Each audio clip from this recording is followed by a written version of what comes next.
So what's going on? So is Gilgeous Alexander the greatest OKC Thunder player ever? And do I see them as a potential dynasty? Yes to the first question. I mean, he had an historic season. 3 straight years of 30 points. Regular season MVP, Western Conference Finals MVP, scoring champ, and world champ. I mean, that's the triple double. And that's basically with a less talented crew around him. There's no Russell Westbrook to back him up. There's no Kevin Durant to back him up. There's no James Harden on the bench.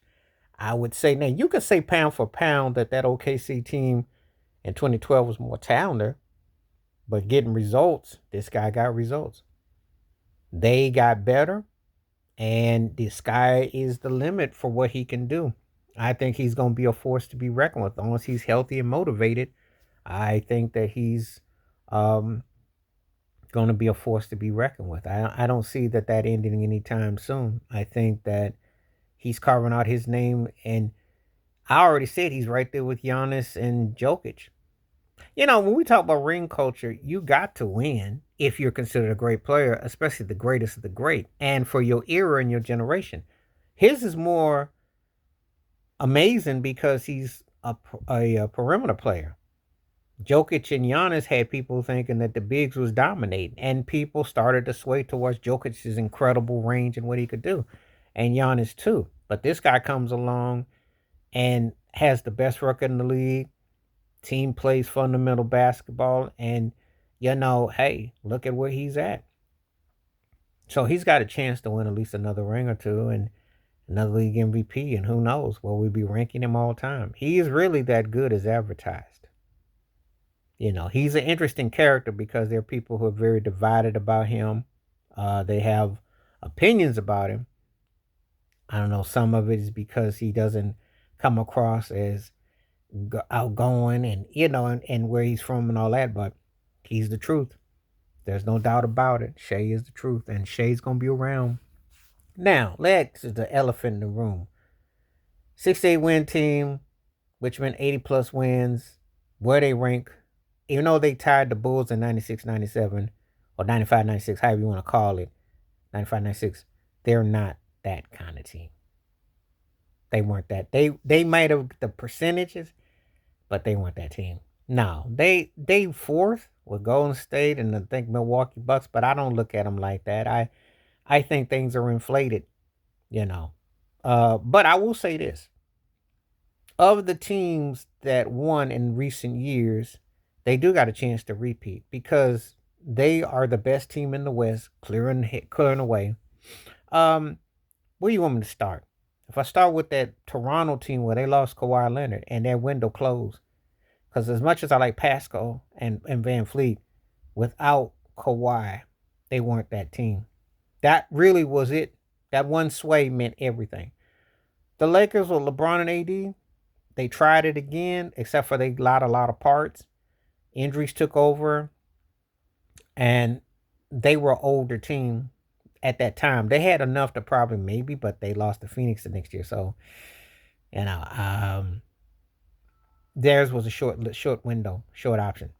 Then we get to Milwaukee. Giannis had Drew Holiday, came in and went.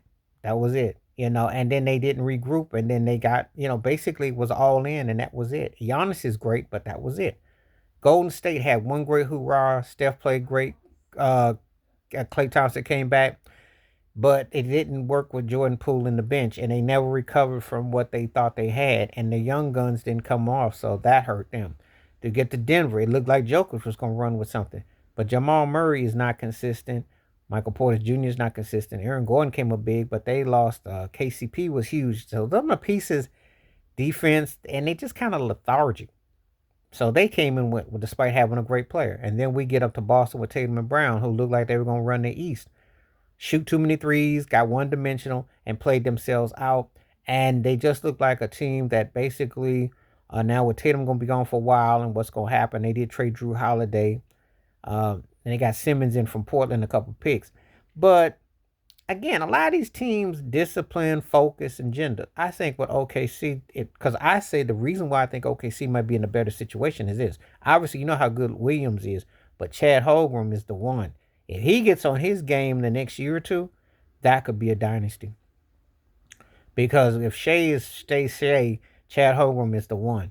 And they're gonna have top draft picks. They're gonna be able to stockpile, make the moves they need, and just make the adjustments. And this was a learning curve. They went through some heavy tests. They were battle tested with Denver. They were battle tested with Indiana. So just to think they overcame that being flawed. What's gonna happen when they get it right? So they do have a chance. But I definitely don't think the dynasty era is quite the same no more. I think we are in the era of parity. I think that the NBA is not going to have that ultimate player per se because you do have guys that are great in a Shea, in a Jokic, and in a Giannis. But the problem is the teams that you field around them, and everybody does the same thing. So there's no real identity. So there's a lot of factors that are not saying that there would be, but they would have a chance to be. But we go through this every year. Will this team repeat? And I really don't see it happening anytime soon. I think Golden State was the last dynasty we're going to see. I do. Because that caught everybody off guard and everybody had to catch up 4 or 5 years later.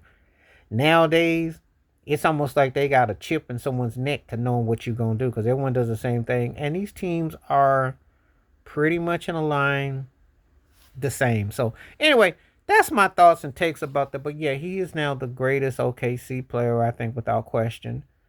Very impressive. And he can only get better, which is scary. But so can Chad Hogan.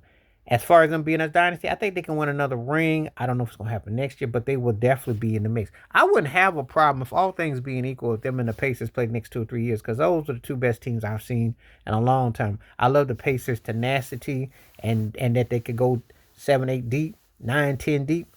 And I love what the OKC is a young team because I think it's all about bringing the new. I'm not stuck with the past. That day is over. So what you see now is what you see. So anyway, we'll see what goes on. But anyway, please hit like, subscribe, welcome thoughts, comments, and I do respond. Thank you. Wash your hands. Keep your mind clear. Watch out for another. Share it if you like. Stay safe, stay blessed, stay woke, stay free. I'm all one time. Peace.